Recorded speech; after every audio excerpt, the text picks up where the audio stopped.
Memang prakteknya cincin, ulama mengatakan juga sunnah menggunakan cincin. Rasul menggunakan cincin juga di jari kelingking dan di jari manis. Kelingking atau manis ini dianjurkan, tapi paling dianjurkan kelingking. Setelah itu jari manis. Tapi yang tiga ini nggak dianjurkan. Jempol, telunjuk, jari tengah. Pakai lebih dari satu bisa tidak? Khilaf.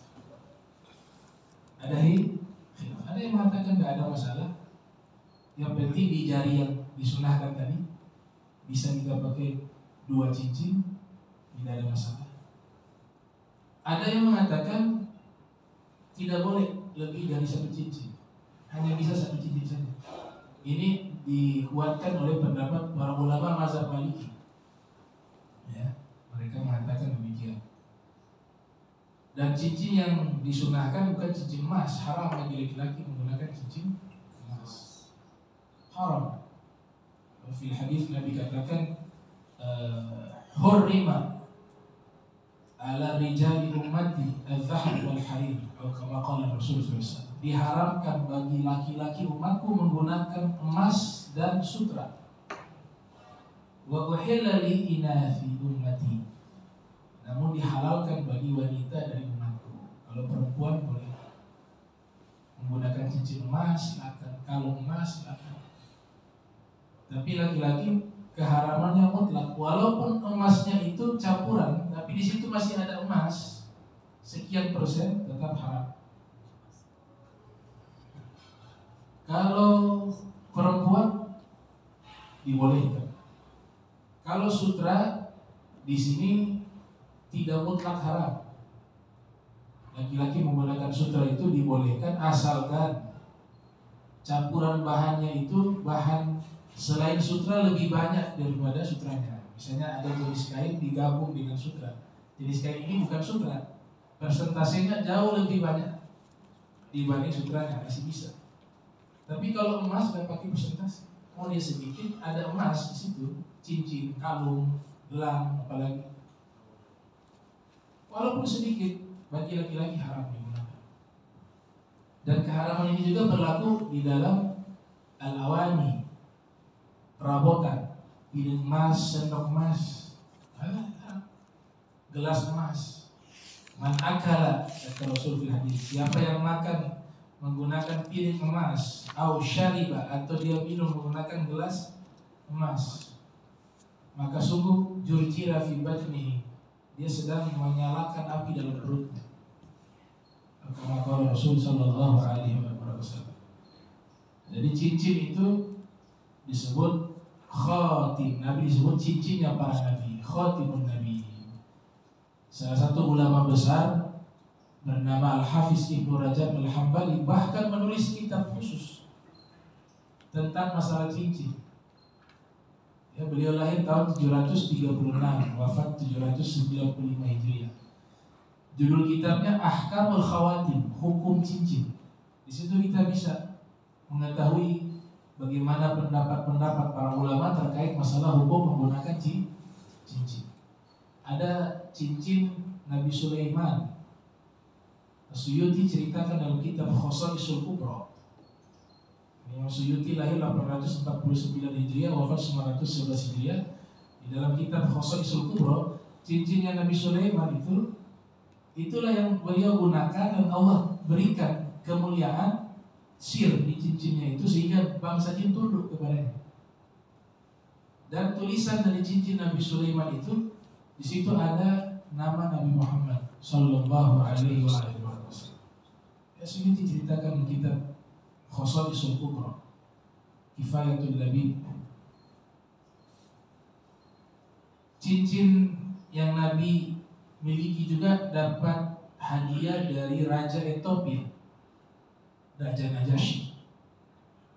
Makanya di dalam kitab Muntahasul, Syekh Yusuf Al-Lahji itu menyebutkan kana khatimuhu, adalah cincin Nabi SAW minal Habasyah, berasal dari Habasyah Ethiopia. Fi riwayat min fiddah, cincinnya Nabi terbuat dari perak. Wa fussuhu min Habasyah, dan mata cincinnya itu berasal dari Habasyah. Itu warna hitam mata cincinnya Rasul. Ada cincin Nabi fungsinya sebagai stempel, surat distempel. Ya.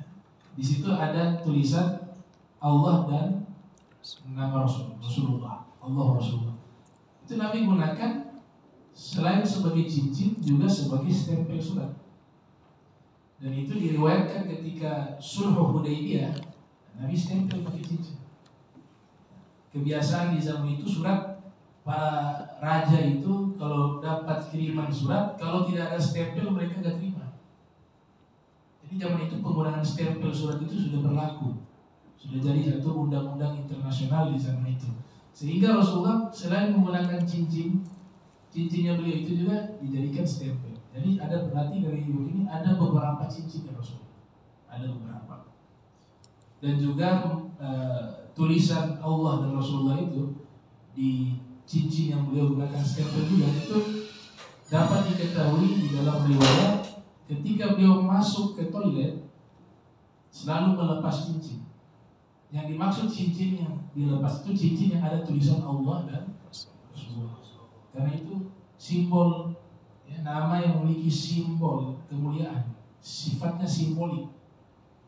Sehingga Nabi lepaskan itu, tidak masuk ke toilet melainkan beliau lepas karena ada nama Allah dan nama Rasulnya di situ. Nah ini terkait cincinnya Rasul Muhammad Sallallahu Alaihi Wasallam. Ada juga istilah namanya Khatam Nubuwah. Khatam Nubuwah, segel kenabian. Segel kenabian. Jadi semua para nabi itu diceritakan oleh Syekh Yusuf Nabhani dalam kitab Wasail Usul, juga Imam Tirmidzi ya dalam kitab Asy-Syama'il Al-Muhammadiyah. Segelnya para nabi itu fi zuhrihi alamah, dalam kitab Maulid, fi zuhrihi alamah, di punggungnya ada tanda kenabian, baina katifai, di antara dua pundak, dia posisi di tengah. Khususnya Rasulullah SAW itu punya tanda itu, seperti telur burung puyuh, dia gumpalan daging ditutup oleh rambut, posisinya di antara dua pundak. Riwayat yang lain menyebutkan seperti koin dinar dan dirham, bundarannya itu. Dalam riwayat yang lain, versinya Ibnu Arabi, berupa cahaya. Itu namanya segel kenabian, tanda kenabian, khatamun nabiyyin, khatamun nubuwah, khatamun nubuwah. Dulu ada sahabat mencari kebenaran agama, dia berpindah-pindah ke agama satu, pindah ke agama lain. Dia ingin mencari kebenaran agama yang benarnya agama apa?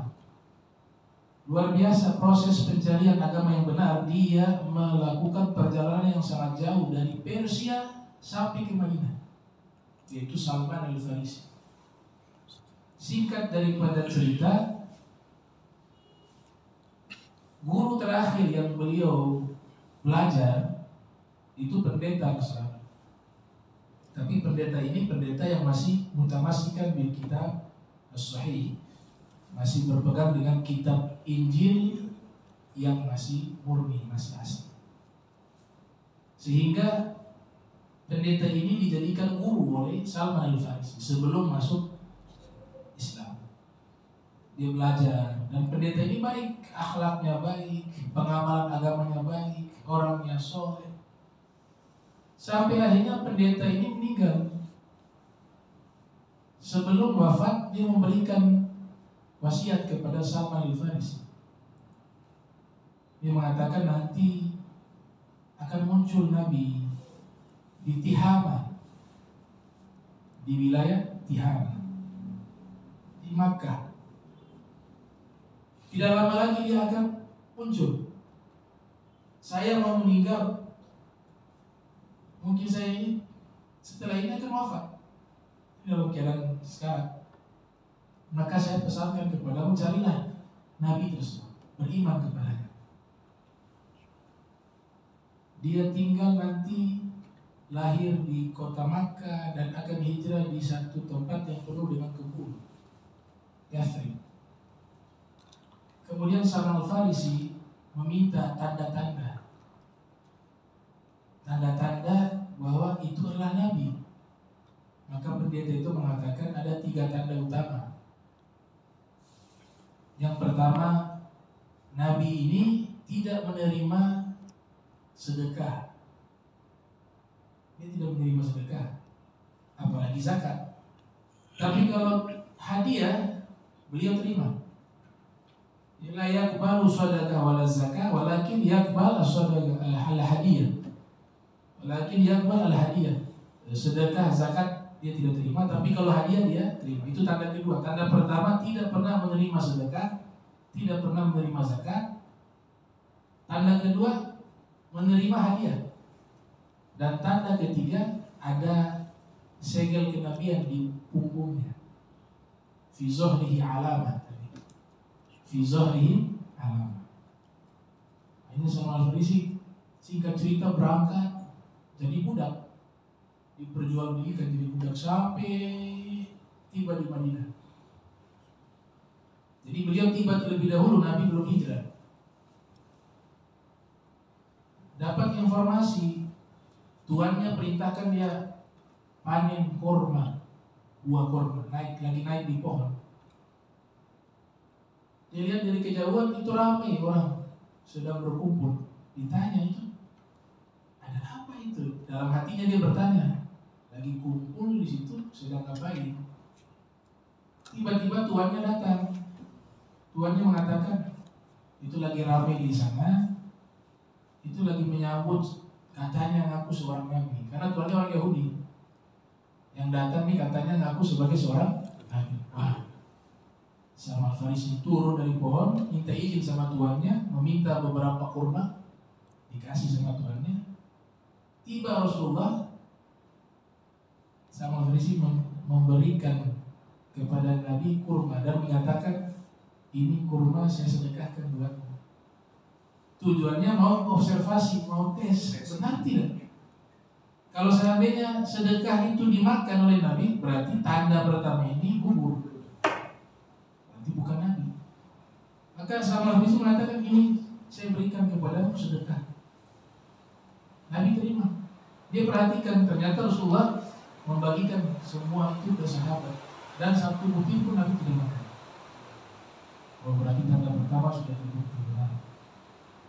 Tanda kedua, besok harinya atau beberapa hari, riwayat bawa lagi ke rumah. Nabi sedang berkumpul dengan para sahabat. Disodorkan lagi, wahai Muhammad, ini kan belum Islam. Ini saya kasih hadiah kurma. Nabi terima. Dia memperhatikan lagi. Ternyata Nabi bagikan kepada para sahabat. Memang tradisi Nabi itu bagi dulu ke orang. Setelah itu akhir baru Nabi makan. Ya, itu akhlaknya Rasul. Karena dalam riwayat itu dikatakan Saqil qaum akhiruhum syurba. Yang memberikan hidangan kepada tamu atau kaum, dia yang paling akhir yang minum. Dia yang paling akhir yang makan. Jadi akhirnya Nabi sudah berikan semua kepada sahabat. Bagian akhirnya Nabi makan. Berarti hadiah diterima. Sisa bukti yang ketiga, alamat yang ketiga itu agak sulit. Harus lihat punggung. Tanda kenabian Nabi ada di punggung beliau. Tapi harus dibuktikan. Jadi yang ketiga ini kalau terbukti, dia yakin inilah Nabi yang dijanjikan itu. Dia cari kesempatan bagaimana mau lihat ya, tanda kenabian di punggungnya Rasul. Dapat satu momentum, ada satu sahabat wafat, meninggal dunia. Ya, Nabi ikut mengiringi jenazah sampai di kuburan. Salman Al-Farisi sengaja posisinya di belakang Nabi. Mau lihat tuh ada tanda kenabian tidak? Tapi sulit, tertutup dengan pakaian dengan jubah, dengan khomis. Ternyata waktu Nabi berdiri di depan kuburan tersebut, Salman Al-Farisi di belakang, Nabi mengetahui apa maksud dari Salman Al-Farisi, apa niatnya tahu. Jadi Rasulullah sengaja melonggarkan belakang, diperlihatkan khusus di belakang. Beliau longgarkan jubahnya. Kemudian di belakangnya itu kan Salman Al-Farisi. Kemudian Nabi tunjukkan tanda kenabian di punggungnya. Setelah itu beliau menyatakan keislaman kepada Rasul Sallallahu Alaihi Wasallam. Jadi kan kita tahu ya, ada riwayat Nabi itu bisa melihat bagian depan dan belakang itu sama. Inni arakum min khalfi kama arakum min amami. Inni arakum min khalfi. Saya bisa melihat kalian dari belakang. Kama arakum min amami. Sebagaimana saya melihat kalian dari depan. Jadi Rasulullah punya pandangan mata itu dua sisi, bagian depan dan belakang, dan penglihatannya sama. Wafil hadis, orang yang sholat jadi makmum, rukunya agak benar, sujudnya tidak benar. Nabi jadi imam, selesai sholat Nabi tahu, kamu fulan, rukunya diperbaiki. Ini bicara empat mata. Jadi ruku kamu belum sempurna, kamu punya sujud belum sempurna, kamu punya ini belum sempurna, dan seterusnya. Dari mana beliau tahu? Sedangkan beliau jadi imam waktu itu, karena penglihatan lewat belakang punggung beliau. Itu khususianya Rasul Muhammad Sallallahu Alaihi Wasallam. Disebut khatamun nubuwah. Fi dhahrihi alamah. Di punggungnya itu ada tanda kenabian. Ibn Arabi mengatakan dia cahaya. Tanda kenabian itu cahaya. Ada satu orang profesi sebagai dokter di zaman itu, di zaman Rasul. Dia datang ingin periksa Nabi. Jadi dia berpikir bahwa tanda kenabian itu penyakit. Dia pikir itu ada penyakit. Dia katakan, wahai Rasulullah, bisa saya periksa? Ini ada menonjol di punggung. Saya dokter, nanti saya bisa sembuhkan. Kata Nabi, la. Allahu tabib wa anta rafiq. Yang dokter itu Allah, kamu itu hanya kawan. Maknanya apa? Hakikat penyembuhan itu bukan dari manusia, dari Allah. Kau hanya perantara. Tapi yang menyembuhkan hakikatnya adalah Allah. Allah yashfi. Allah dia yang menyembuhkan. Jadi dia berpikir itu adalah penyakit. Saya baca di kitab namanya Tabaqatul Atibba, karangan Ibnu Juljul. Namanya Ibnu Juljul, ulama Andalus dan dokter juga.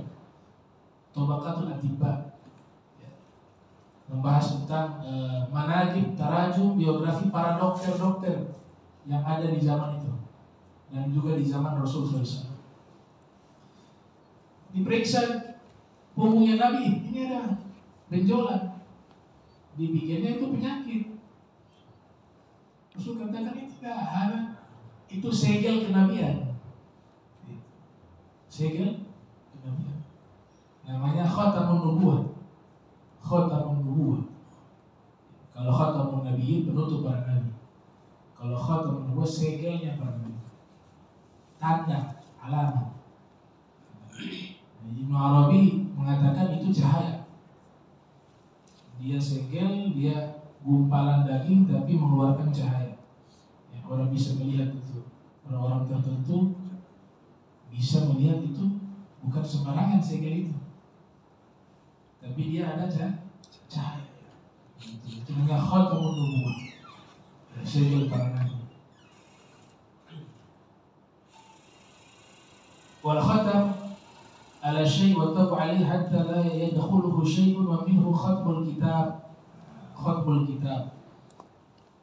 Khatmul juga artinya penutup. Penutup. Biasa kita mengatakan khatam Al-Quran. Khataman Al-Quran kalau bahasa Indonesia. Itu dari kata itu juga khatam. Khataman. Khitam juga sama. Khitam, penutup.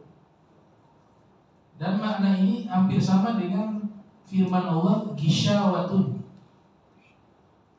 Gishawatun al-ghita'u man ghasyahu idza ghattahu.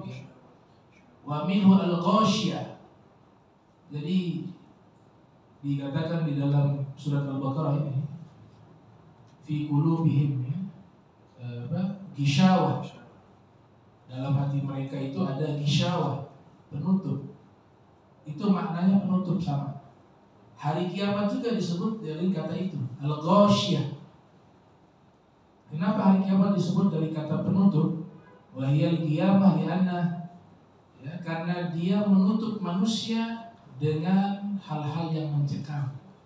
Maka dinamakan kiamat dengan penutup juga dari kata al-ghasyiyah. Al-ghasyiyah maknanya yaumul qiyamah. Bismillahirrahmanirrahim. Baru masuk di tafsiran. Ya. Bismillahirrahmanirrahim. Alif lam mim dzalikal kitabu la raiba fihi hudal lil muttaqin alladzina yu'minuna bil ghaibi wa yuqimuna as-salata wa mimma razaqnahum yunfiqun walladzina yu'minuna bima unzila ilayka wa ma unzila min qablik wa bil akhirati hum yuqinun ulaika ala hudam mir rabbihim wa ulaika humul muflihun. Ibtada'at as-surah al-karimah bi dzikri awsafil muttaqin. Surat Al-Baqarah ini pembukaannya menceritakan karakteristik orang-orang bertakwa. Kalau kita perhatikan di sini Allah ceritakan ciri-ciri orang bertakwa itu seperti apa. Yang pertama di sini alladzina yu'minuna bil ghaib. Ciri pertama orang bertakwa di mukaddimah prolog dari surat Al-Baqarah, dia percaya hal yang gaib. Kita tidak pernah melihat surga, tapi kita percaya surga itu ada. Modalnya apa? Kita yakini apa yang Nabi sampaikan itu benar. Jadi dia hanya yakin, tidak perlu pembuktian. Itu yang namanya iman. Neraka juga gaib. Kemudian apalagi yaumul qiyamah juga gaib, alam kubur juga gaib. Kita belum pernah lihat. Kalau Allah saya nggak berani katakan gaib. Allah itu ada, wujud. Ya. Makanya di tafsiran Isyari, ya, tafsiran para sufi seperti Syekh Abdul Qadir Jilani dalam tafsirnya mengatakan makna bil ghaib di sini makhluk. Jadi surga, neraka, jangan Allah. Jangan Allah. Karena Allah tidak gaib. Justru kita ini yang gaib. Kita ini semua nih gaib semua. Eksistensi kita ini itu karena kehendak Allah. Tapi hakikatnya kita ini tidak ada. Makanya orang ini makhluk wujuduhu ba'da adami. Wujuduhu ba'da adam. Adanya dia sesudah ketiadaan. Atau adanya dia dari ketiadaan. Kita ini ada sebelumnya tidak ada. Yang ada duluan ruh apa jasad? Ruh dulu. Ruh itu ada sebelumnya tidak ada. Gak boleh kita katakan ruh sudah ada, adanya tidak ada awal. Gak boleh, itu hanya Allah yang punya sifat itu. Makanya Allah kenalkan dirinya dalam Al-Quran, Al-Awwalu, Al-Akhiru, Al-Zahiru, Al-Batinu. Yang paling awal saya, Allah. Maknanya apa di situ? La awwalah. Awalnya Allah tidak ada awal. Tapi awalnya kita ada awal. Awalnya kita dari mana? Dari tidak ada menjadi ada. Berarti yang gaib kita. Kita gak wujud sebenarnya. Kita gak wujud. Kita gaib. Kalau kita masih ada, karena Allah adakan kita.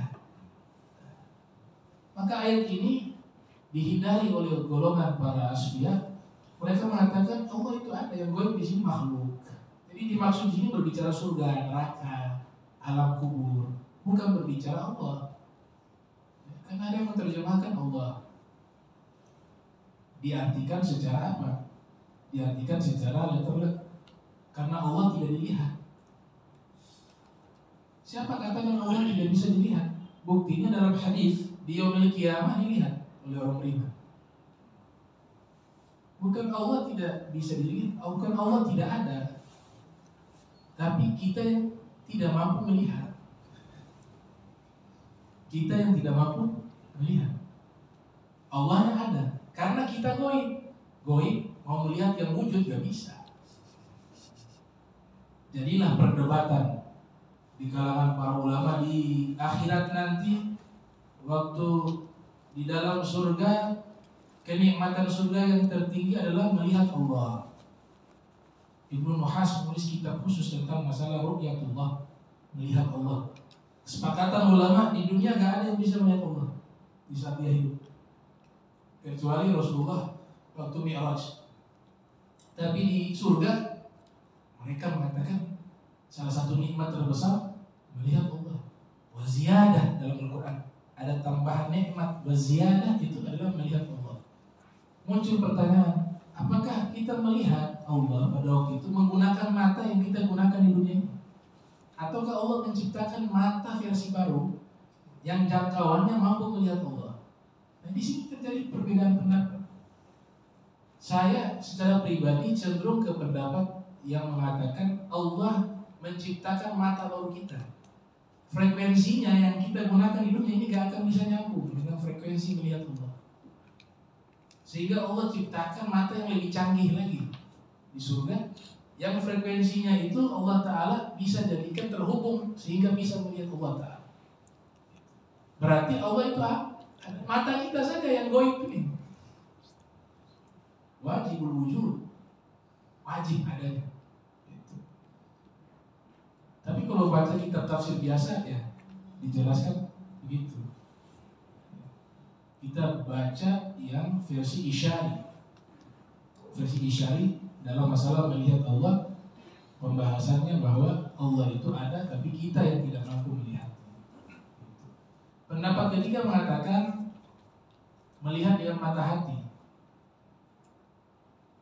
Jadi di surga nanti kita hanya mampu melihat Allah dengan mata hati, karena mata fisik ini tidak mampu menjangkau.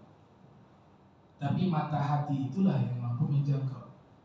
Dalam Al-Quran selalu Allah firmankan berbentuk jamak. Kata hati, ya. Sam'a wal absar wal afidah. Sam'a wal absar wal afidah. Sam'a tunggal, absar jamak, al-afidah jamak. Absar itu mata hati, al-afidah hati. Jadi kata absar bentuknya jamak, artinya frekuensinya banyak, kuat. Dengan mata hati itulah mereka bisa melihat Allah di akhirat, bukan mata yang ada fisik. Para sufi mengatakan hati memiliki mata, dan mata yang ada di hati bisa melihat sesuatu yang tidak bisa dilihat oleh mata yang ada di kepala. Itu pernyataan Salatustani. Salatustani dikutip oleh Abu Nu'aim dalam kitab Hilyatul Awliya wa Tabaqatul Asfiyah. Nah, insyaallah nanti kita lanjutkan penafsirannya di pertemuan berikut, ya, tentang sifat-sifat orang-orang bertakwa. Tadi baru satu, ya, alladzina yu'minuna bil ghaib.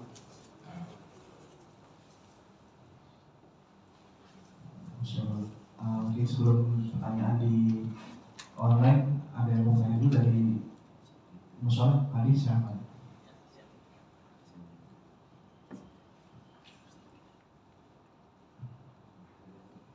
Assalamualaikum warahmatullahi wabarakatuh. Perkenalkan, nama saya Hadi dari warga Ternate. Yang ingin saya tanyakan itu terkait dengan anjuran yang laki-laki dilarang memakai cincin yang emas, ya. Itu pernah saya melihat ada sebuah kayak praktikum begitu. Ada contohnya, ya, ini adalah sel kanker itu ditaruh di atas meja, di atas piring itu di meja, lalu didekatkan dengan cincin yang terbuat dari emas. Itu dia ngikuti. Nah, tapi mungkin alasannya mungkin dari sisi kesehatan juga mungkin bisa dibantu untuk yang dari laki-laki apabila memakai cincin emas. Terus kemudian yang kedua terkait ini, mungkin kalau misalkan kalau perempuan siklus haidnya lancar tiap bulannya, tapi kalau laki-laki misalkan itu bekam ataupun masjid tiap bulan sekali itu boleh. Itu saja. Makasih.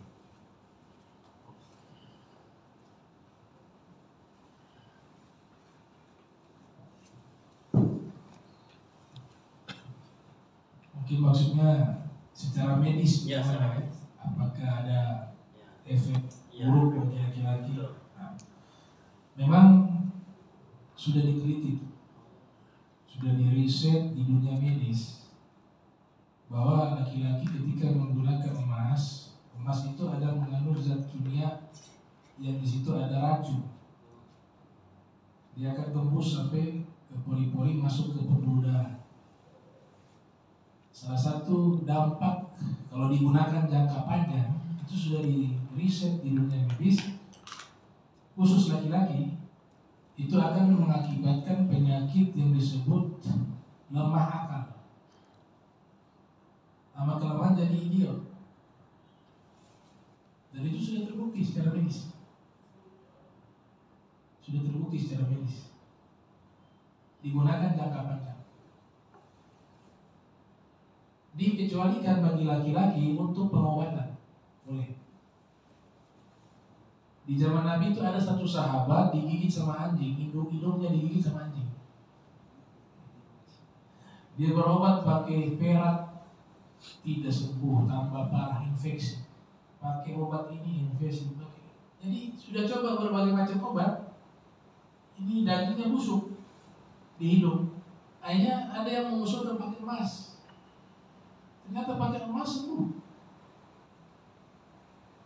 Dilaporkan hal ini kepada Rasulullah mengiyakan perbuatan itu. Artinya untuk pengobatan emas itu boleh. Seperti kita lihat ada gigi emas, ya. Gigi emas. Dilarang juga di sini bukan hanya masalah maki, pemborosan. Kita lihat zaman sekarang makanan juga ada mengandung emas, harganya emas. Bahkan saya lihat ada toilet emas. Ada haram di agama Islam haram. Salah satu alasan haramnya emas itu dibuat perabotan, leper, sendok. Saya dapat keterangan dari ahli hadis. Ya, ahli hadis di situ diantaranya Imam Al-Qasdalani dalam kitab beliau Irsyadus Sari, syarah dari Sahih Bukhari. Alasan diharamkan emas dibuat perabotan dan seterusnya karena menyakiti hati fugara wal masakin. Saking kayanya sendok emas, piring emas, sedangkan orang fakir makan saja susah. Harusnya itu dibagikan, bukan dibuat perabotan. Apalagi dibuat toilet, zaman sekarang toilet emas, tempat buang hajat. Beda dengan kristal, tidak ada penghalangan. Piring kristal gak haram. Kenapa? Karena orang-orang fakir kurang terlalu paham dengan masalah kristal. Tapi kalau emas itu mereka tahu. Emas itu populer. Dan emas ini selamanya akan mulia, dimuliakan manusia. Saya dapat satu kisah disebutkan oleh Ibnu Katsir dalam kitab Qasasul Anbiya atau Qisasul Anbiya yang lahir tahun 700 Hijriah, wafat 774 Hijriah. Ada seorang tabi'in namanya Iyas, Al-Imam Iyas, Adam bin Iyas kalau tidak salah, menyatakan ketika Nabi Adam diturunkan ke dunia, seluruh makhluk yang ada di surga itu menangis. Ya. Ini surga yang dimaksud juga perdebatan panjang ya, tapi kita agak bahas itu. Surga lah, di surga itu semua makhluk menangis. Tapi yang tidak menangis adalah wal fiddah, emas dan perak tidak menangis. Kemudian Allah Ta'ala bertanya, kenapa kalian tidak menangisi Adam? sedangkan yang lain menangis. Maka emas dan perak mengatakan, kami tidak layak menangisi, dianggap oleh emas ya, walaupun ini kan tidak mungkin Nabi Adam maksiat. Walaupun dalam bahasa Al-Quran mengatakan wala ma'asa Adam robbahu, tatkala Adam bermaksiat kepada penciptanya, hasya wa kalla. Para nabi itu tidak mungkin bermaksiat. Di situ tafsirannya merasa melakukan maksiat, bukan melakukan maksiat, merasa. Mereka itu bukan dosa dianggap dosa, hal yang dianggap menurut mereka tidak layak, itu bagi mereka dosa, padahal itu bukan dosa. Zuhri Al-Misri mengatakan taubatul awam minadz dzunub wa taubatul khawas minal ghaflah. Tobatnya orang awam, orang biasa seperti kita ini, ya tobatnya memang karena dosa. Tapi tobatnya orang-orang istimewa, orang-orang khusus, khususnya galangan para anbiya, para rasul, itu lupa Allah sedikit sudah dianggap dosa. Beda.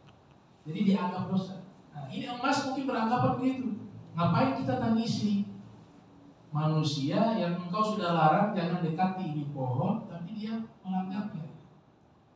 Kami tidak layak menangisi orang yang melanggar perintah, kata emas sama perak. Maka Allah mengatakan kalau begitu saya turunkan kalian berdua di dunia. Allah kan ibaratnya memberikan balasan atas alasan dan emas dan perak. Kenapa tidak menangisi sedangkan yang lain menangis di surga? Jadi mereka mengatakan kami tidak tangisi karena dia melawan perintah. Allah katakan kalau begitu saya turunkan kalian ke dunia dan saya akan jadikan Adam dan anak turunnya sampai hari kiamat itu menempatkan kalian sebagai benda yang paling mulia sepanjang zaman. Sepanjang zaman. Emas dari dulu sampai sekarang sama. Dia mulia. Waktu baca kemarin saja mahal. Ya orang ini. Tapi habis itu turun lagi. Karena momentum waktu itu pertemuan presiden lah itu. Setelahnya itu terkenal. Kan? Tapi ada waktunya. Iya. Tapi kalau emas dari zaman Nabi Adam sampai hari ini itu mulia tetap. Karena memang Allah muliakan emas dan perak. Jadi pengobatan boleh. Pengobatan. Kemudian yang dilarang tadi mubazir dan penggunaan bagi laki-laki sebagai perhiasan, perabotan. Secara medis kena penyakit laki-laki. Perempuan beda. Perempuan itu menggunakan emas, dia punya lemak khusus yang bisa mensterilkan racun emas. Itu yang pertama. Jadi lemak itu laki-laki tidak punya, sehingga racun itu langsung tembus ke pembuluh darah dan nanti akan sampai ke otak, merusak akal kita, otak kita. Tapi perempuan punya, Allah ciptakan memang lemak khusus. Lemak ini dia mampu mensterilkan racun dari emas. Itu yang pertama. Yang kedua, racun yang berasal dari emas yang masuk ke tubuh manusia, ke tubuh perempuan itu, dia akan keluar lewat darah haid, menstruasi. Jadi otomatis racun itu keluar. Nah kita kan tidak ada. Makanya saya katakan kalau yang laki-laki pakai emas boleh, yang penting dia menstruasi. Laki-laki yang mens pakai saja nggak apa-apa, racunnya keluar di situ. Tapi kan tidak ada. Jadi kalau diharapkan oleh Rasulullah, kita harus yakini pasti ada efek yang tidak baik bagi kita. Ada. Ketika Nabi melarang, Allah mengharamkan, Nabi mengharamkan, pasti ada efek yang tidak baik. Dulu babi itu, maaf khinzir, dalam Islam ini hewan yang jelas-jelas disebutkan haram itu babi. Kalau anjing masih ada khilaf. Mazhab Maliki mengatakan anjing itu tidak ada nas yang mengharamkan, tapi kalau babi ada. Dulu tidak ada yang tahu tuh kenapa nih diharamkan. Padahal menurut orang yang pernah makan itu babi, beberapa mu'alaf masuk Islam kemudian makan kambing rasanya sama, enak. Jadi yang bisa menggantikan daging babi itu kambing. Makanya Allah ciptakan ada penyakit, ada obat. Ibarat ini babi penyakit, obatnya kambing. Dan sekarang ini di Kerala, di India itu ada virus baru disebabkan oleh babi. Sekarang itu macam berita, ya kan? Virus baru. Makanya ada pemusnahan massal babi di Kerala. Ada virus baru yang berbahaya. Nabi Isa juga turun kata al-khinzir, membunuh babi karena punya penyakit ulat pita dan berbagai macam. Apalagi di dalam tafsir psikologi, Syekh Puskas dalam tafsirnya Rihabul Quran atau apa itu mengatakan semua hewan yang sudah Allah sebutkan di dalam Al-Quran dikutuk manusia menjadi hewan tersebut, maka menjadi haram dan karakter hewan itu akan menular jika dimakan. Itu dalam tafsir psikologi. Jadi semua hewan yang dikutuk itu kan ada khinzir, kunu khamazir. Jadilah kalian babi-babi. Dikutuk dalam Al-Quran itu dikisahkan, ya, Bani Israel. Jika dikutuk, kita makan, sifat buruk hewan itu akan menular kepada kita. Dan babi sifatnya nggak bagus. Kotoran sendiri dimakan, kencingnya diminum. Tidak ada cemburu, ghirah. Dan dia punya anatomi tubuh mirip manusia. Jadi orang makan babi itu sudah diteliti, ya, dibuat riset dalam ilmu zoologi, ilmu hewani, bahwa anatomi tubuh babi, dia punya zat-zat dagingnya itu sama persis dengan manusia. Sama. Jadi kalau mau tahu rasanya manusia, kalau makan itu babi sama. Itu kata ilmuwan tuh. Nah, sehingga dalam satu riset kanibal itu mereka jadi kanibal karena suka makan daging babi.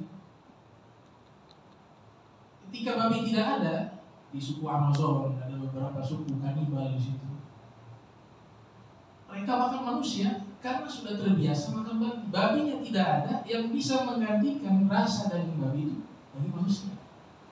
Dan ilmu medis juga sudah membuktikan itu. Jantung, ya, cangkok jantung, hati milik babi itu cocok dengan manusia. Itu secara medis. Cuma masalahnya bertahannya tidak lama karena umur babi itu tidak lama, tidak panjang. Pakai juga tapi akan berapa tahun meninggal karena ikut kepada umurnya babi. Dan itu cocok karena anatomi tubuhnya sama. Ini saya bilang ketika 1000 tahun lebih yang lalu Al-Quran sudah mengharamkan lewat lisan Rasul. Sekarang sudah terbukti kebenarannya. Ketika Nabi melarang itu ada dampak-dampak buruk sehingga dilarang untuk dikonsumsi. Nah, mungkin itu.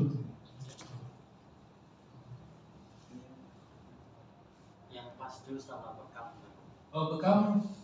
Pas dulu sebulan. Iya. Bekam secara penentuan waktu ulama hadis mengatakan riwayatnya tidak kuat. Jadi nggak ada batasan-batasan waktu. Memang ada riwayat-riwayat menyebutkan hari ini dan seterusnya. Tapi ulama hadis sebagian mengatakan riwayat semacam itu mereka menganggap tidak bisa jadi hujjah. Artinya kita kapanpun silakan bekam. Dengan kaidah jangan israf, jangan berlebihan. Ya. Bekam tiap hari 1 bulan darah kering habis. Kaidahnya kan gak israf itu berlebihan. Jadi hari-hari itu ada dua pendapat. Pendapat pertama mengatakan tidak bisa jadi hujjah. Dalilnya hari ini baru bekam atau sebulan sekali atau hari Rebo dan seterusnya. Ulama kedua mengatakan ini bisa jadi hujjah. Gitu. Ya, kalau saya pribadi saya pilih yang pertama. Kita kondisikan dengan kita. Ini saya cocoknya ini ya sebulan sekali, lakukan sebulan sekali. Cocoknya seminggu sekali, lakukan seminggu sekali seterusnya. Jadi tidak ada penentuan waktu khusus. Oke, ada lagi yang mau bertanya? Cukup? Online. Ya, online ya. Masya Allah. Alhamdulillah di online sudah dari kemarin masih ada 8 sampai 2 ini. Sudah 10 pertanyaan. Mungkin satu persatu. Bismillahirrahmanirrahim. Assalamualaikum warahmatullahi wabarakatuh. kita selalu diberikan kesehatan oleh Allah Subhanahu wa taala. Habib izin bertanya, kenapa cobaan dalam hidup itu selalu ada? Apakah itu merupakan tanda kita yang kurang dekat dengan Allah Subhanahu wa taala? Itu saja. Assalamualaikum warahmatullahi wabarakatuh. Waalaikumsalam warahmatullahi wabarakatuh. Yang pertama kita harus tahu bahwa dunia ini memang Allah setting untuk tempat ujian. Jadi siapapun yang namanya hidup pasti punya muskilah, punya masalah. Ayat Al-Quran menyatakan selalu, Alladzi khalaqal mauta wal hayata liyabluwakum ayyukum ahsanu amala. Dia Allah yang menciptakan, khalaqal mauta, kematian, wal hayata liyabluwakum, untuk menguji kalian. Di ayat yang lain di surat Al-Kahf, Inna ja'alna ma'al ardi zinatan lah linabluwahum ayyuhum ahsanu amala. Kami jadikan semua yang ada di bumi ini perhiasan untuk kami uji. Di ayat yang lain juga mengatakan, apakah orang beriman itu mereka menyangka mereka tidak diuji ketika mereka sudah beriman. Wal Habib Abdul Haddad dalam syair juga mengatakan, Qad kafani ilzam baba rabbik watrukul ladun was'alhu min salamah min daril futun. Lazimkanlah mendekat kepada Allah, ilzam baba rabbik watrukul ladun, dan tinggalkan yang selainnya, was'alhu salamah, dan selalu meminta kepada Allah keselamatan, min daril futun, di tempat yang penuh dengan ujian. Berarti konsep dunia ini memang tempat ujian. Sehingga kita memang harus menyadari bahwa ketika kita hidup di dunia, bahwa kita akan hadapi yang namanya masalah. Cuma bedanya bagaimana cara menyikapi. Setiap orang berbeda. Kalau orang beriman sederhana. Yang pertama, semua masalah pasti ada akhirnya. Yang kedua, semua yang terjadi pasti sudah ditetapkan oleh Allah. Itu konsep iman kepada qadar, takdir. Itu menguatkan kita punya psikis, sehingga masalah sebesar apapun dia kuat. Dan juga di sisi lain, orang yang sabar terhadap masalah, Allah berikan pengampunan dosa. Bahkan Allah tinggikan derajatnya di akhirat. Sampai dikatakan orang nanti di hari kiamat dia menyesal kenapa di dunia masalahnya sedikit. Kenapa? Karena Allah buka itu. Dia punya fadilah. Orang yang sabar menghadapi ujian yang Allah berikan, itu pahalanya tidak ada di sholat, tidak ada di zakat, tidak ada di puasa, tidak ada di haji. Dia punya pahala khusus. Lewat apa? Lewat masalah. Sehingga dia mengatakan, ya kurang saya punya masalah lebih. Seandainya di dunia lebih banyak lagi, mungkin di akhirat saya dapat ini fadilah jauh lebih besar. Apalagi ada riwayat Allah minta maaf. Bagaimana Allah i'tazar Allah? Dalam riwayat kitab Tarqiqul Qaul, syarah Syekh Nawawi Al-Bantini terhadap kitab hadis Lubabil Hadis. Di yaumil qiyamah Allah datangi satu hamba. Ya abdi, dipanggil wahai hambaku, saya minta maaf karena dulu kau hidup di dunia saya puji kau. Subhanallah. Dia mengatakan, anta Rabb, engkau maha pencipta, bagaimana kau minta maaf kepada saya makhluk? Nah, itu. Saya mau menyatakan maaf, dulu kau hidup di dunia saya berikan banyak pujian kepada, tapi kau ketahuilah, saya lakukan itu bukan karena benci kepadamu, tapi saya cinta dan sayang kepadamu. Karena derajat saat ini yang kau dapat berada di surga yang tertinggi, saya tahu bahwa engkau tidak akan bisa masuk ke dalam surga ini terkecuali lewat pahala-pahala sabar terhadap masalah. Kau tidak akan dapat magom ini lewat sholat, lewat puasa, lewat zakat, tapi kau dapat pangkat mulia ini lewat kesabaran menghadapi masalah. Makanya saya sengaja berikan masalah itu agar kau punya derajat tinggi di akhirat. Subhanallah. Nah ini konsepnya apa? Konsepnya bala, musibah, ujian yang Allah berikan tujuannya liraf'i darajat, ngangkat derajat. Orangnya orang baik, orang soleh, gak pernah hatinya bersih, hatinya baik, gak pernah jahat sama orang, ibadahnya dia jaga, baik. Tapi tetap ada masalah. Kita husnuzon, oh ini Allah angkat derajat.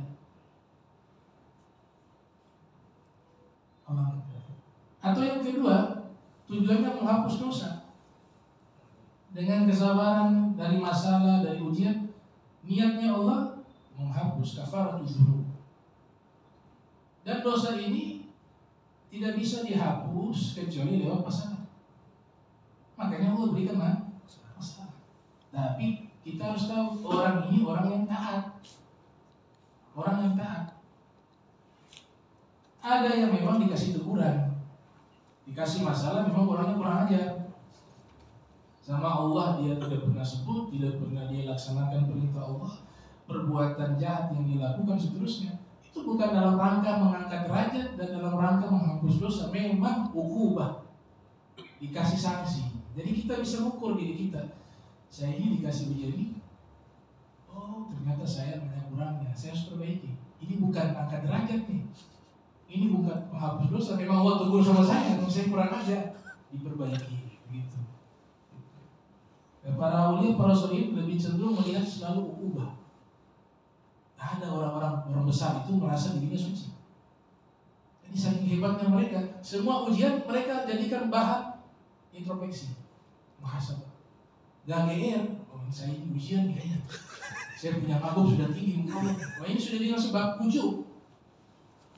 Ada kekurangan pasti kita. Jadi kita harus percaya bahwa ujian itu ada bagian kasih sayangnya Allah, ada bagian tegurannya Allah. Tegurannya Allah pun sekalipun itu dalam rangka kasih sayang. Dalam rangka Allah sayang, makanya Allah tegur, biar Anda balik tuh. Anda perbaiki diri, balik lagi kepada Allah. Berarti tegurannya Allah itu rahmat. Jadi itu tergantung bagaimana kita menyikapi dan bagaimana keadaan kita. Bisa saja ujian itu berupa teguran, bisa saja ujian itu berupa mengangkat derajat, bisa saja ujian itu menghapus dosa. Dan ada beberapa hal. Contohnya para nabi itu kan orang-orang yang dicintai Allah. Tentu para nabi, para rasul itu manusia yang paling baik dan terbaik. Tapi ujiannya paling berat. Inna asyaddan nas al-anbiya tsumma al-amthal fal-amthal. Manusia yang paling berat ujiannya para nabi, kata Rasul. Kemudian orang-orang yang mengikuti mereka, orang-orang soleh. Setelah itu Nabi katakan wa ana, dan saya Nabi Muhammad itu adalah nabi yang paling besar ujiannya. Padahal Nabi Muhammad kedudukannya apa? Makhluk yang paling dicintai oleh Allah dan paling mulia. Tapi ujiannya paling besar. Nah ini dalam rangka mengangkat derajat setinggi-tingginya Rasul. Bukan dalam rangka ingin memberikan sanksi kebenaran, hasya wa ta'ala. Ini itu ya. Nah ini penguat juga Imam Haddad mengatakan bahwa la yadik sodruk. Kalau ada masalah jangan perpanjang masalah dengan banyak memikirkannya. Itu bukan solusi. Justru menambah masalah. Santai saja. Kita beliau begitu. Ini rumusan sufi ya. Itu kan belum masuk sufi. Itu belum masuk sufi. Tapi kalau sufi Imam Haddad itu dalam syair macam gitu. Karena mereka tahu hakikat, mereka iman kepada qadar, mereka tahu ya, bagaimana ini menyikapi itu ujian. Maka dikatakan la yadik sodru. Kalau ada masalah jangan sempitkan dadamu. Fal hadits yahud. Karena semua masalah di dunia ini ringan. Allahul muqaddir wal alam syu'un. Allah yang ngatur semuanya. Dan alam ini ikut kehendaknya Allah. Gitu. Maka la wali wa kaif qaulatil hamaq. Jangan pernah mengatakan seandainya begini ya, enggak ada masalah ini. Seandainya begini atau kenapa begini ya Allah? Bagaimana ini bisa terjadi ya Allah? Enggak boleh pakai ucapan itu. Itu ucapan orang hamaq, orang yang dulu kata beliau. Ya ataid Allah lilladzi khalaq. Karena semua itu yang menciptakan Allah. Maka dia sudah memprotes keputusan Allah Subhanahu wa ta'ala. Mungkin itu ya.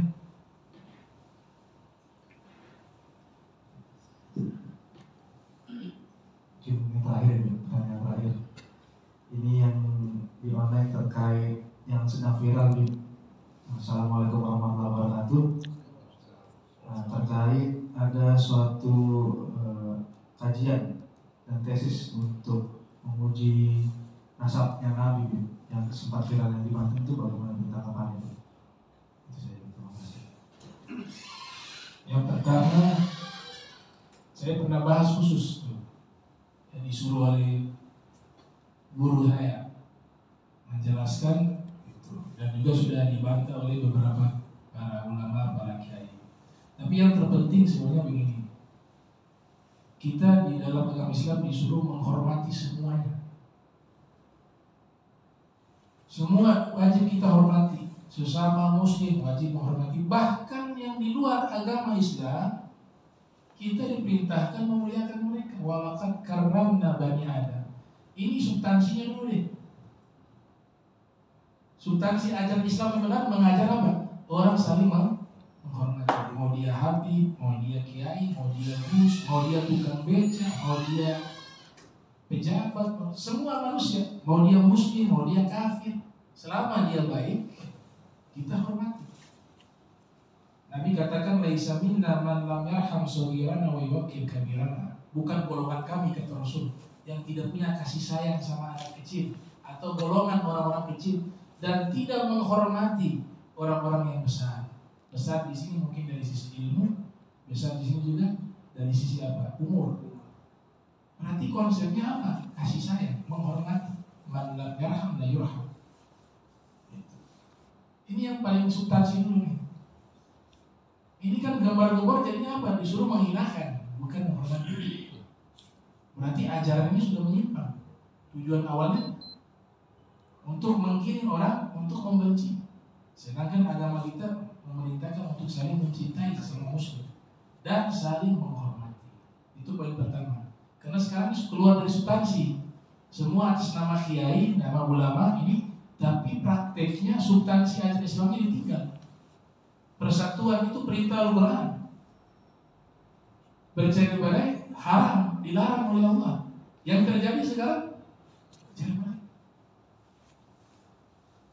Kemudian cinta, perintah Al-Quran, perintah Allah. Sesama kaum muslimin bahkan menjadi bukti iman.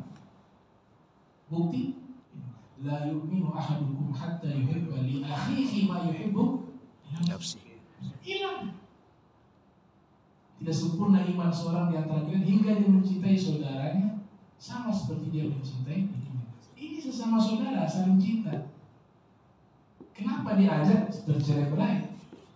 Saling benci. Itu yang pertama. Yang kedua, menyombongkan segala sesuatu hukumnya haram. Ini perlu juga. Siapapun dia yang membanggakan sesuatu haram, membanggakan nasab haram. Para ahlul bait terdahulu mereka diakui akhlaknya. Menyombongkan ilmu haram, menyombongkan harta haram, jabatan, nasab, semuanya haram. Ini harus ditinggalkan. Yang ketiga, masalah nasab. Saya berpikir ini orang yang memiliki nasab nyambung ke Rasulullah itu masalah pribadi.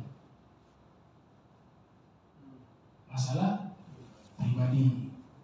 Jadi yang pertama, masalah ini kita cukup bawa di dalam kepribadian kita. Tidak perlu dipublikasikan. Maknanya apa? Lagi ceramah-ceramah, kalian harus cinta ke saya Zuli harus, itu gak boleh. Itu yang pertama. Sekalipun benar atau tidak, nanti terbuktinya di mahkamah Allah. Disitulah hakim yang paling adil dan paling benar.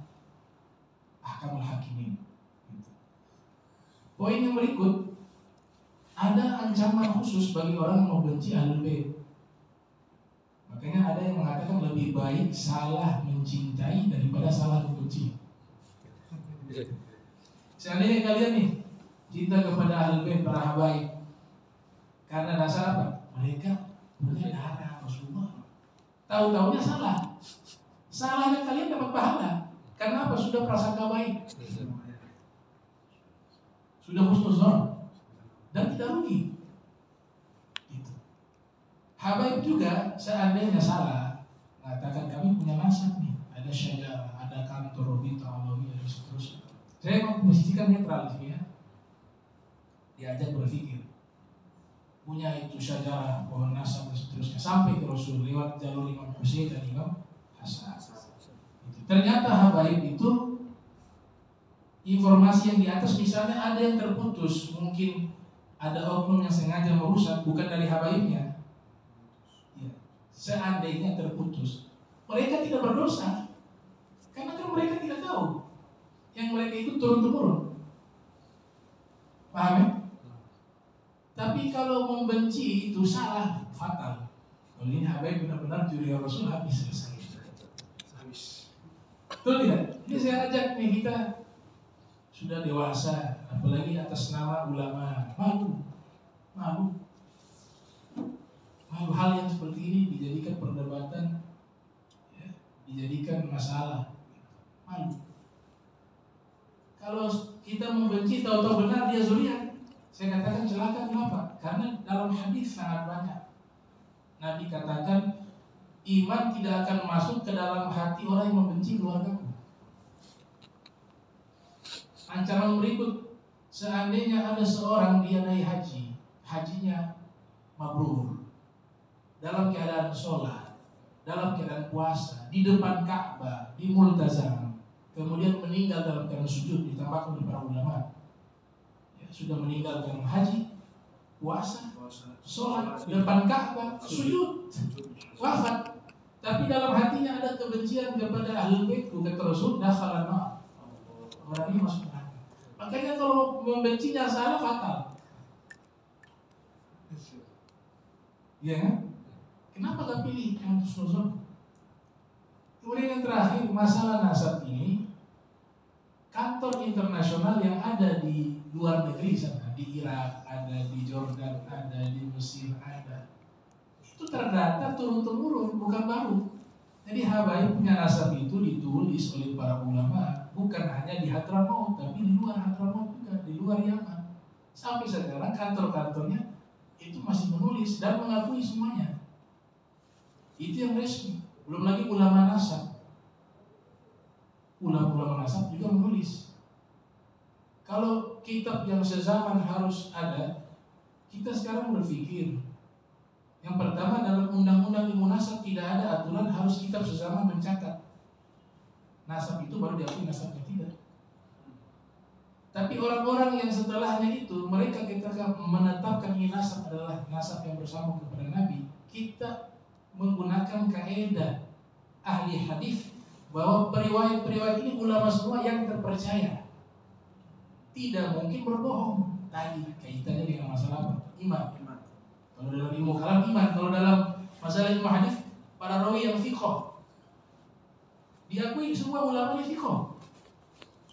Kalau kita mengatakan ini palsu, berarti mereka pendusta. Nauzubillah min dzalik. Kalau mau banding-bandingkan yang dusta mereka atau yang sekarang, orang akan bisa bilang, wah kita pilih yang dulu. Kiai Hasyim Asy'ari mengatakan juga, Syekh Nawawi mengatakan juga, Ibn Hajar mengatakan juga, Syekh Yusuf Nabhani mengatakan juga, oh banyak kathir min ulama mutaakhir mengatakan begitu. Nah, ini maksudnya seperti itu. Apalagi belum pernah, ini orang yang kritik belum pernah ke Hadramaut, belum pernah berangkat ke sana. Itu kuburannya masih ada tuh sampai sekarang, Imam Ubaidillah itu masih ada, walaupun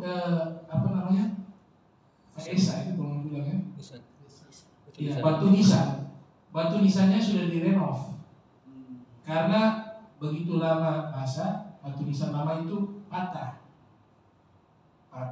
kemudian mereka renovasi kembali, tulisan di situ tahunnya wafat beliau, diperjelas nasabnya beliau di situ.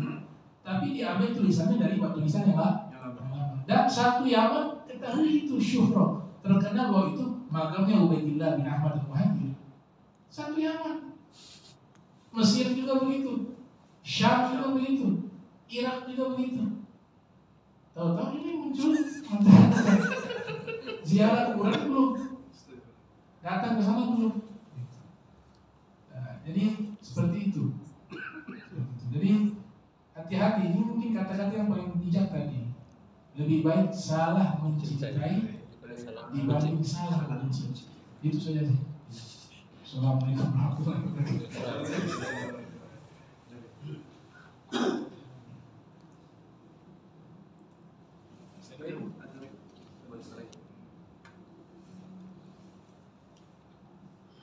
Bismillahirrahmanirrahim.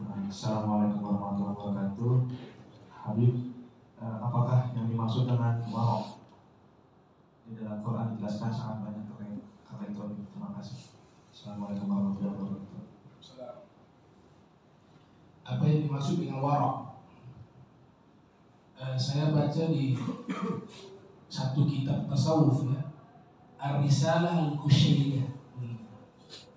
Ar-Risalah Al-Kusyairiyah, karya Syekh Abdul Karim Ibn Huzan Al-Kusyairi Laisabur. Di situ ada mengutip pendapat Imam Ibrahim bin Adham. Beliau mengatakan al-waraq itu artinya adalah tarku kulli syubhati wa tarku kulli ma la ya'ni. Waraq adalah meninggalkan semua yang syubhat. Ini kita tidak tahu hukumnya apa di minuman baru ini. Orang-orang itu ketahuan dari belanja juga. Ada nih, ini gak pakai macam-macam tuh bahannya apa. Sudah halal. Itu gak apa-apa itu. Cek dulu apalagi produk luar tuh, bahasa Korea kan banyak di produksi. Wah ini langsung baca dulu. Wah gak paham dengan tulisan Korea. Cari label halal. Nah, sudah ada. Itu contoh warung yang paling sederhana. Ini gak ada tuh. Datang ke sana ini enak nih. Ini bahasa Korea, ini bahasa Cina. Artinya produk-produk mereka kita harus waspada kan? Karena kan mereka non muslim. Takut ada lemak babi di situ. Sudah usaha cari dulu, ada halal. Alhamdulillah. Kalau halal yakin sudah, jangan pakai ragu lagi sudah. Ini yang tanggung jawab nanti pemerintah. Ya, nggak usah kita cerita lagi di sana telepon. Ini halal, periksa betul. Nggak perlu. Kita sudah percayakan itu, cukup. Jadi agama tidak merepotkan. Oh sudah halal bismillah. Tapi lebih baik kita cari makanan yang ibaratnya produk yang memang berasal dari negara Islam untuk menghilangkan apa? Was-was. Itu namanya warung. Ada lagi yang nggak warung sama sekali, ngajak makan. Ini sudah halal. Labelnya nggak ada. Halal sudah selesai. Yakin sekali. Nggak ada warung, cari dulu halal dulu. Labelnya. Kita di sini modal rujukan label halal. Kemudian kalau ada bahannya biasa kan ditulis di produk makanan itu kan ada bahannya, kita baca juga di situ. Itulah warung yang syubhat dia tinggalkan, atau dia cari tahu dulu sampai dapat halal baru dia makan. Itu namanya warung. Jangan yang masih ragu-ragu dia sendiri mengatakan oh boleh ini halal. Innal halala bayyinun wa innal harama bayyinun wa bainahuma umurun mushtabihat. Sesungguhnya halal itu jelas, haram itu jelas. Di antara halal dan haram ada perkara yang syubhat, yang status hukumnya tidak jelas. Kemudian yang menentukan hukum bukan kita. Oh ini kayaknya halal nih. Kita harus merujuk kepada hukum fikih. Kepiting gimana hukumnya? Perdebatan banyak. Kepiting kalau yang di laut saja itu halal. Ada dua alam haram. Ada yang mengatakan nggak halal, mau dia 2 alam, 1 alam, iya halal juga, perdebatan. Kalau orang warok pilih yang hati-hati, sudah. Saya cari pendapat yang ulama mayoritas mengatakan kepiting yang di laut saja itu halal. Saya pilih yang di laut saja, karena jadi sikat. Al-Quran mengatakan kalau yang di laut itu halal, wahilla, soyul bah, tafsir, dihalalkan bagi kalian seluruh makhluk di lautan. Kata soyul bahar di situ, subhanallah, Allah tidak menyebut sama, ya kan? Soy itu hewan buruan yang di laut itu halal. Berarti yang di laut ini semuanya halal, bukan hanya jenis ikan. Sengaja Allah tidak membatasi itu. Kita orang gunakan. Ada yang lucu. Tadi saya hukum tinta cumi. Iya, Saya kan dimasak. iya. Itu kan enak tuh. Saya maksudnya itu kan suka makan. Baik, saya cari di kitab, dapat penjelasan ulama. Kurang lebih ada 3 kesimpulan hukumnya. Yang pertama mengatakan tinta cumi ikan itu halal, suci. Ketika dia suci maka halal. Dianggap dia liur. Tinta itu liur. Liur itu suci. Baik. Pendapat kedua, haram. Karena tinta hitam dari cumi dan jenisnya itu bukan liur tapi muntah. Muntah itu najis. Pendapat ketiga mengatakan kalian pilih saja. Kalau tintanya itu ada 2 jalur. Ada tintanya itu jalur liur, ada tintanya jalur muntah.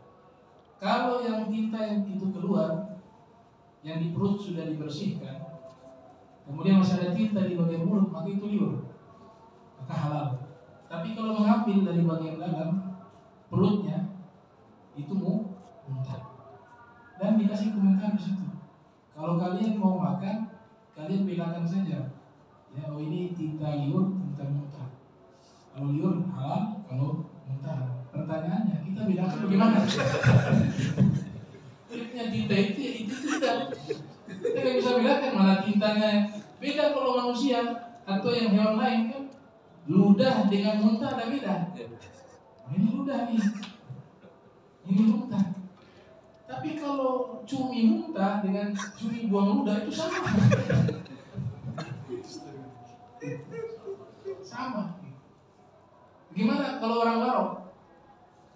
Orang warok dia tidak pakai tinta. Tapi yang makan pakai tinta juga bukan tidak warok juga. Karena ini adalah apa? Masalah yang masyaqqah. Sangat sulit untuk bisa membedakan ini liur atau muntah.